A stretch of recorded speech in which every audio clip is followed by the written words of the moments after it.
and welcome to episode 15 of Unqualified Game Chat. I am your host, Azario Lopez, and with me today, my co-host and my partner in crime. And in life. Spencer, the legacy. What's up, everybody? I'm back. I never left. I've been in every episode. I don't know why I said I'm back. I've been sitting here for the past week, waiting for this to turn back on. That's all I do. I sit here and I wait. Again, I felt like it's been such a long time since the last time I spoke with you. It's true, because it's been a long week all around.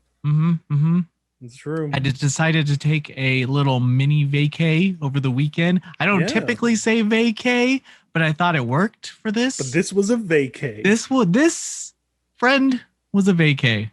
Hell yeah. I decided to hit up 5 video game stores, used video game stores in Sacramento, California. Celebrate your birthday. I'm celebrating being 32 years old by spending a lot of money. $3,200 on PS1 games. Yeah, on PS1 games. I got a couple good grabs. So that's all one could hope for when going out. That's all one could hope for. Yeah. Spent more money than I thought I was going to, but that's the name of the game. That's how it goes. I do have to say that we are still looking for more Magna Carta views. If you can look for that, I need to put a playlist up because people are having trouble finding it. So I'm going to create a playlist. Gotta get those views up if you guys want the next one. Come on. Yeah, we have a request. We have a request to do Xenosaga, and I think that would be really cool to do. And maybe we will. I mean, you never know.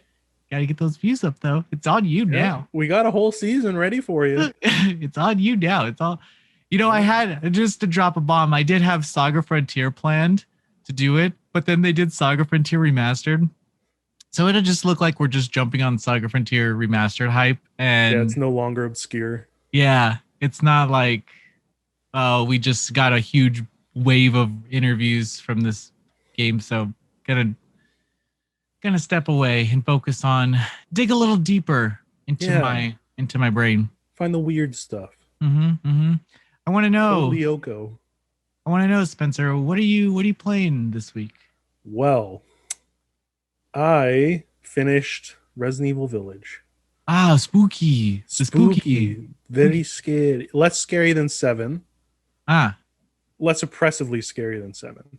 7 was constantly on your nerves. Like when I was playing 7, I was playing with my brother, and the whole time I was playing, I was like tense because of the atmosphere.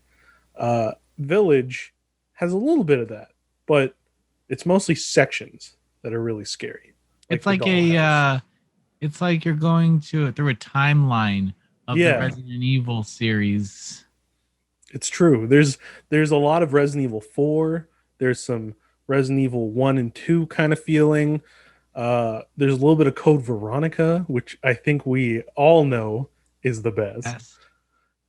It's really interesting. I really enjoyed Village. I found it was like, I got it like the day after we recorded the last episode, or the next day. So I was like, oh, I'm really interested and excited.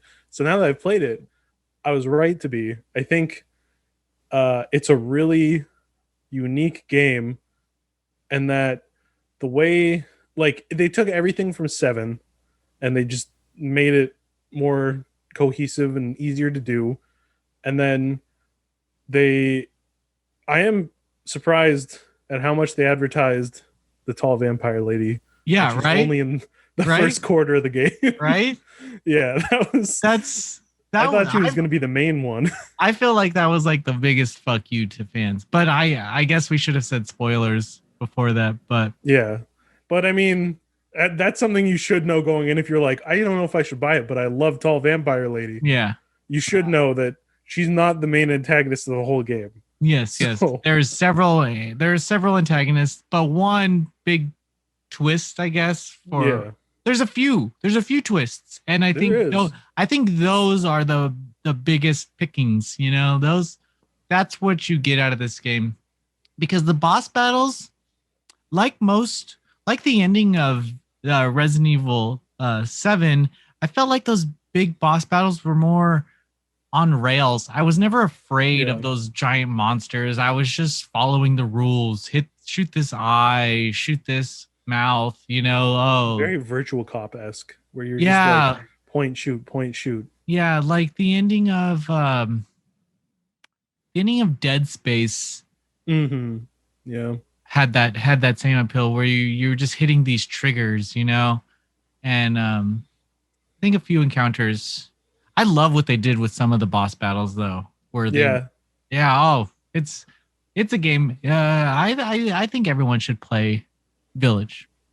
and it has the best character ever, the Duke, the Yeah, big, fat, morbidly obese, kind man who gives you guns. He's he wonderful, he's also probably the most sane character. which is shocking because Yeah, he's like this random, enormous man who can seemingly teleport around to get to yeah, where you are, and and he's like, "Oh, hi, Ethan Ethan." still has the Ethan still thinks that he can talk to like old witch ladies and Chris Redfield and get answers, but he has this fucking Duke guy that is just Yeah, like they're like the only person he needs. So why is Ethan even wasting his time? I it's have a true. question for you. Yes. For Resident Evil 9, Hmm. would you like to see a new protagonist? Or is there a specific old protagonist that you would like to see a return of? That's tough. I'm a big nostalgic fan of Leon, so I Mhm, always like to see Leon, and I love Chris. mhm, But I quite enjoyed Ethan in this one. I think he was more of a person, so I wouldn't be against the new character. But I do think like it shouldn't be all. There needs to be at least one character from previous games to help establish that character. I think mhm. because I think Ethan's relationship with Chris helped make him more like, oh, okay, I can understand his position. Um, but at the same time, like I said, I wouldn't be against returning to Claire, Chris, Leon. Um, it'd be weird to return to Rebecca or Billy, but sure, why not? Um, but what about you? What do you think they should have a new character? Well, while you were explaining the characters that you thought, the only thing that my brain could go to was, now stick with me here, a side story of a Yuri romance between Jill Valentine and Claire Redfield. Oh my, that Mm-hmm. that would certainly be new, Uh-huh. new for the franchise.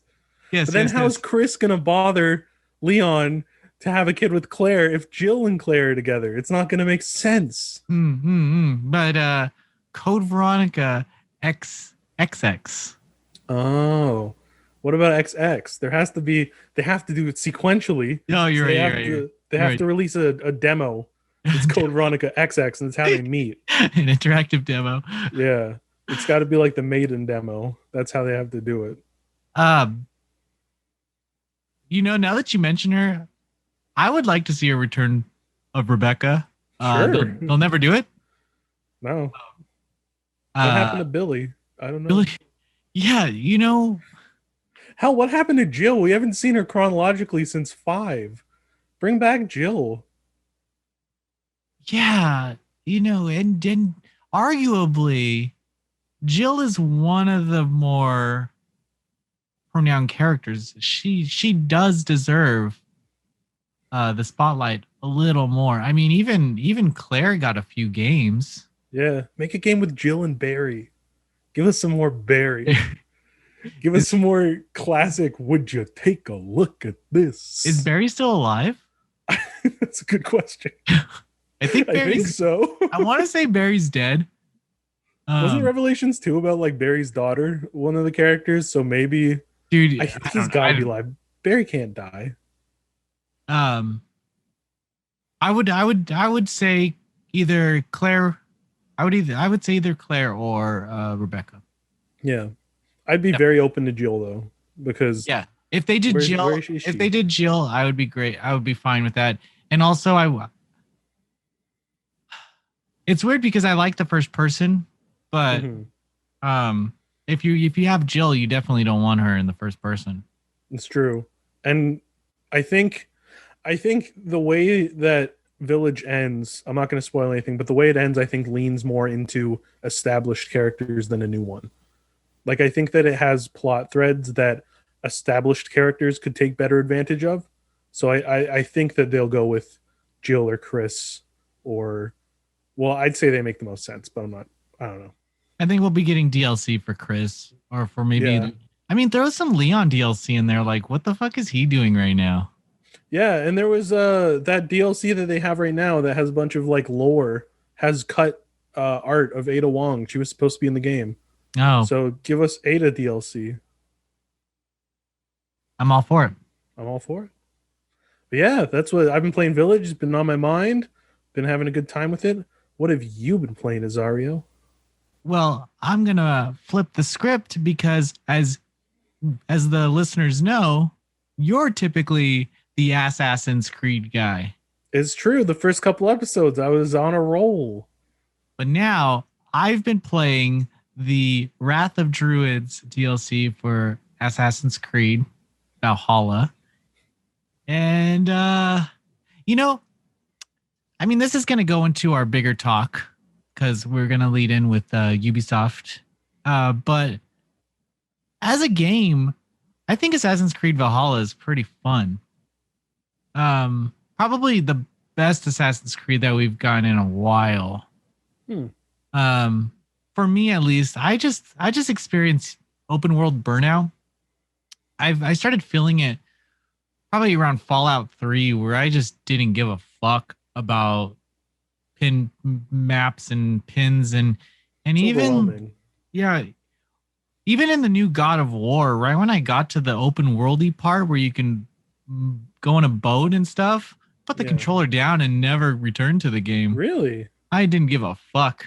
I did Wow. not. I did not. Oh, my kid. Oh, brother, That is what Kratos sounds like. You're right. brother. You used to fuck lesbians all the time. You had to menage a trois or whatever you did, and now you're But he has crying a about. son now. And now you're crying about your dead wife, dude. Dude was drowning in the pussy. Let me tell you, ain't no Kratos that I know that I grew up with would cry about no dead bitch and her bastard son. Oh my god, Corey Barlog, if you're listening to this, I would agree with any of this. I think it's a great direction. You know, I Kratos is grown as a person. so He's no stepping back, longer Anger dude. Man. Okay, so Kratos can grow as a person, but the creator of God of War can't because he's getting all this crap for all the stuff he says. Who? David Jaffe? David Jaffe, Is he? he always gets crap. Oh, I could see it. He's a pretty Yeah, outspoken guy. yeah, I he's could see pretty that. outspoken. Yeah. He maybe he deserves some of it. Maybe he doesn't. I'm not sure. I'd have to. I haven't. I don't followed follow. that at all. I don't personally follow him, but Yeah, I do love people who are uncensored in their talk. it's true. Not from a place of hate, from a place of constructive criticism. Not like us censored boys. Yeah. Us good followers of the creed. I feel like you and I are ones who I think we're pretty true. Yeah, I think we're pretty open about who we are. I think I can speak for you, or I can speak for myself with yeah, I can speak for myself was like, interacting interacting with you is that even off of this show, you act the same way. It's true. I'm the same schmuck that I am off the show, and I think that's the same for you too.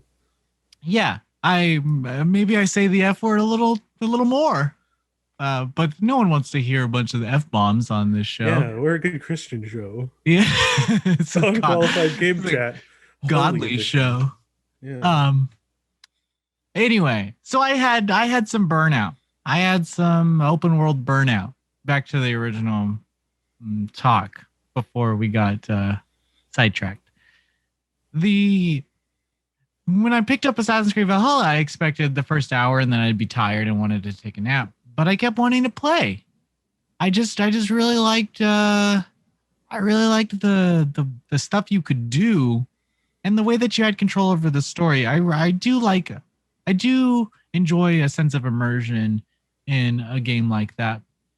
I think that's the only reason why I stopped playing like DLC from Watchdog Legions and I kind of stepped away from that is because I never felt connected to any of the characters because you could just be whoever you wanted. And it Yeah. really got boring after a while.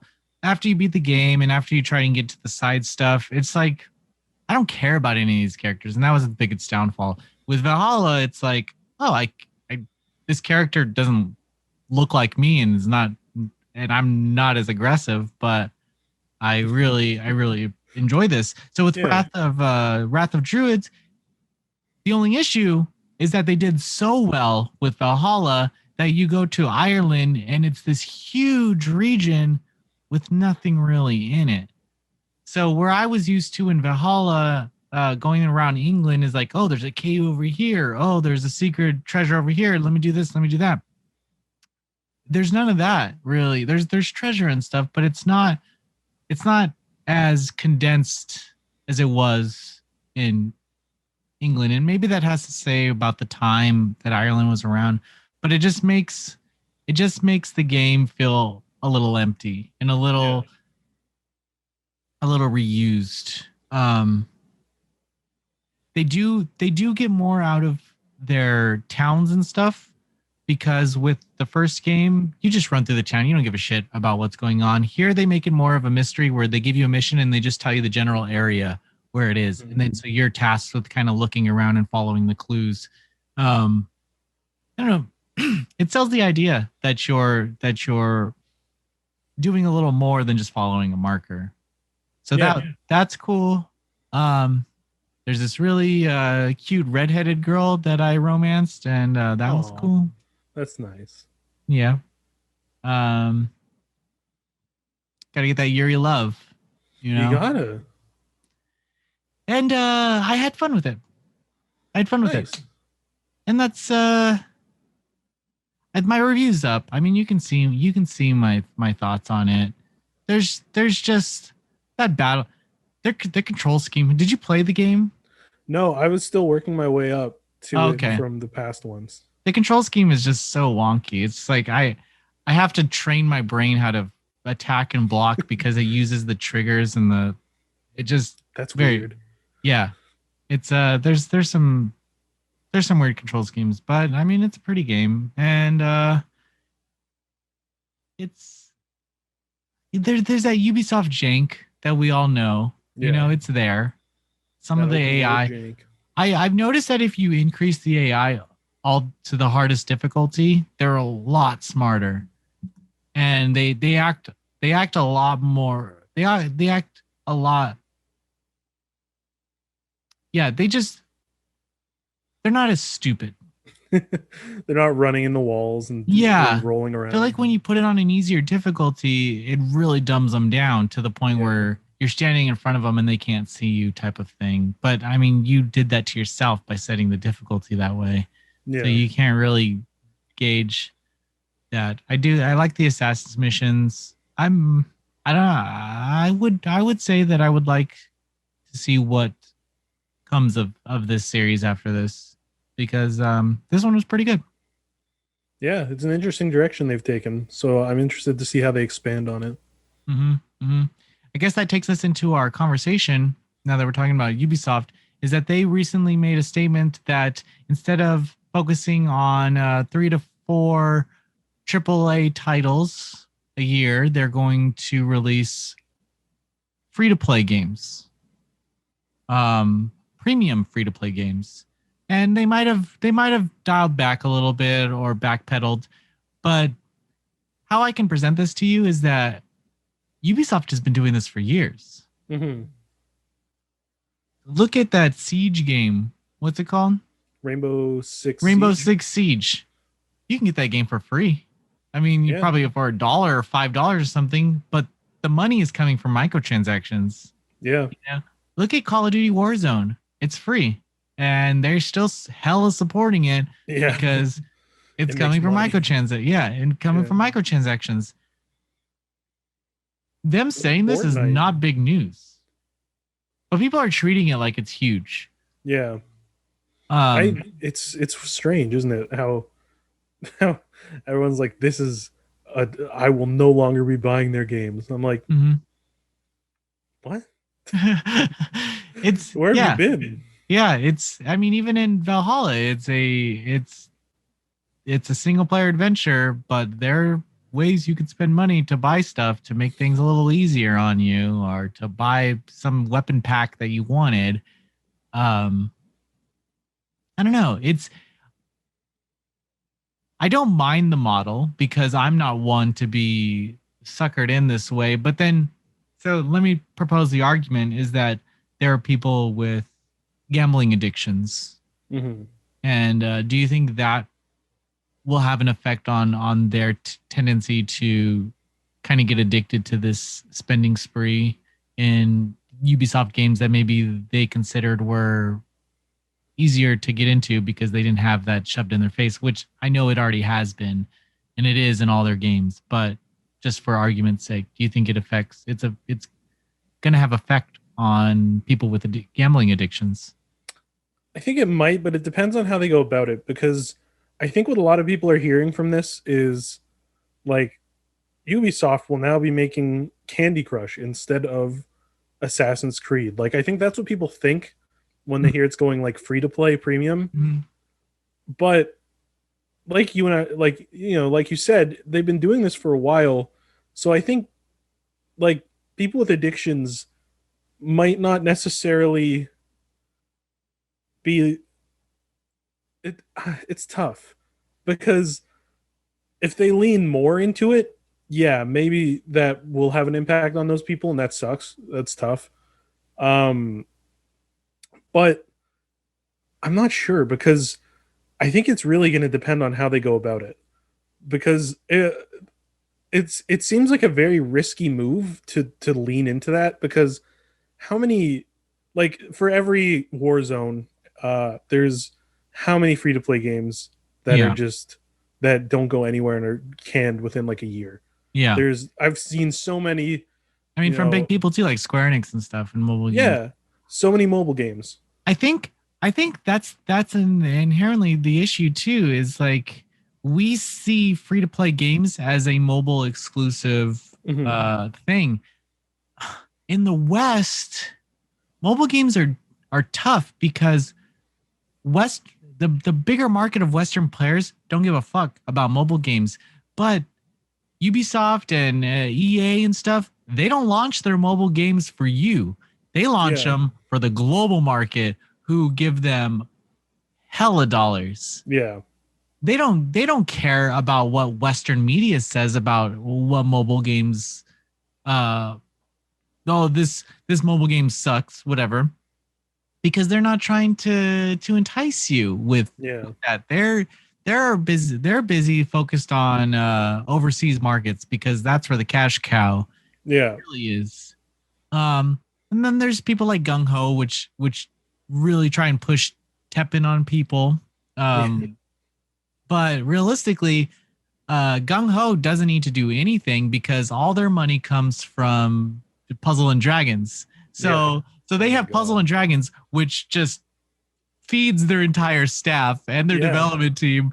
And then they could be like, well, we can support like this weird Teppen fighter game and all of these weird events that we want to have planned for it. And we can hire an influencer to just stream Teppen all. Wasn't there like some right before COVID? Wasn't there like a Teppen tournament where you could like win a trip to Japan Yeah, yeah, you just can from do, Teppen? That's yeah, wild. yeah. They push it and they can because Puzzle and Dragon gets them so much fucking money. Yeah, it's the biggest But thing. but the biggest market for Puzzle and Dragons, yes, it's America, but it's also overseas. And I think so when Western media gets a hold of this idea that oh Ubisoft is going free to play, there are so many gamers out there that would have loved for Rainbow Six Siege to launch as a free to play game. Yeah. You know, they would have loved if Watch Dogs launched as a free to play game. I mean, It's think true. about it. Think about it. You launch Watch Dogs as a free to play game, and you can do the whole campaign free to play, but there's like side stories and crap that you can buy. Hmm. So you play the whole campaign, and the people that want to play more can buy these side stories or something, Yeah. And I think that would be an okay way to go about it because there's extra content there if you want it, but it's free if you don't. Yeah, exactly. I think Uh, that's probably the best way to do it. That or like a chapter based, like, oh, for more of it, like I see. you Like, get that. yeah, and even there, people can complain.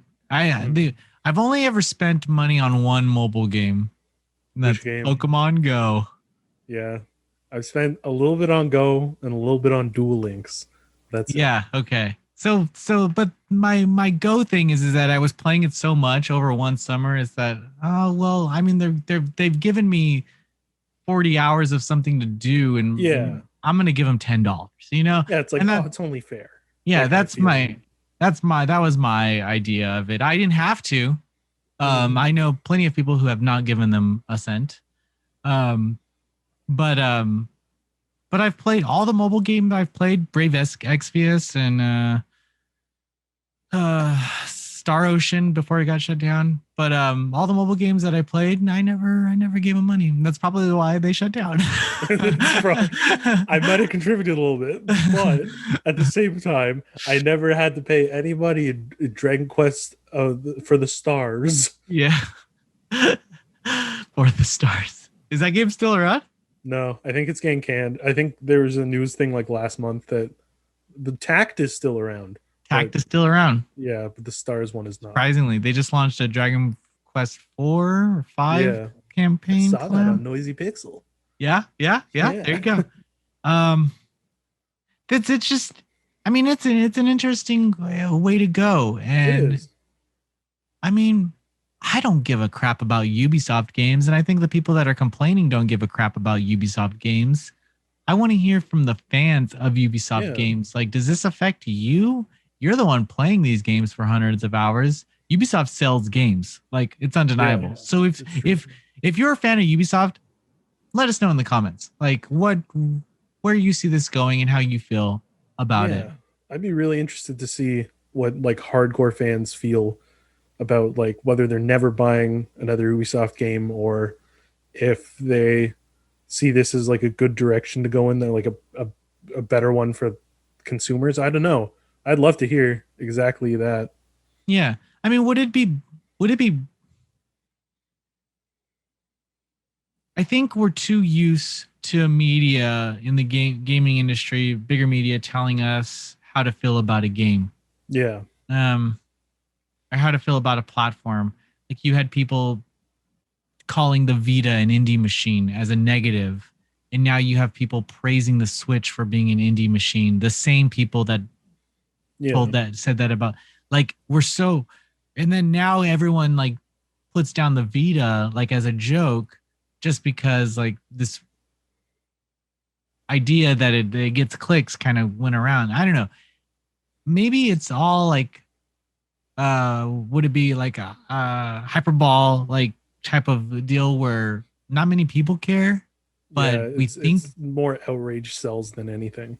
yeah, yeah. I mean it's fun to hate on Ubisoft, and some of their business practices aren't okay, but um I'm just trying to play some games. Yeah, I just want to play cool games. I want to be a fun assassin man. Do yeah, I mean there's yeah, Plus, it's there's like a backlog of so many Ubisoft games that you can go back to if this isn't the direction that you're interested in. yeah, Show it by buying their older games that are more interesting. they published Lunar on DS. So That's weird. go play Lunar on DS. That is so strange. Published by Ubisoft. Published by Ubisoft. They used to be Yeah. cool. They used to have cool games. But Yeah.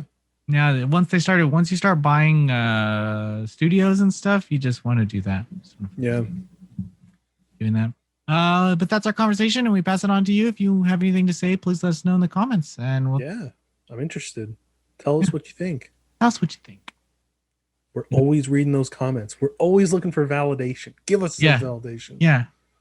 Give it to us. Give it to us, please. It's Azario's belated birthday. Give him that validation.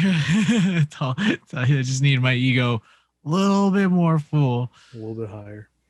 But thank you so much for listening, watching, and have a great week. We'll see you next week. Bye, everyone.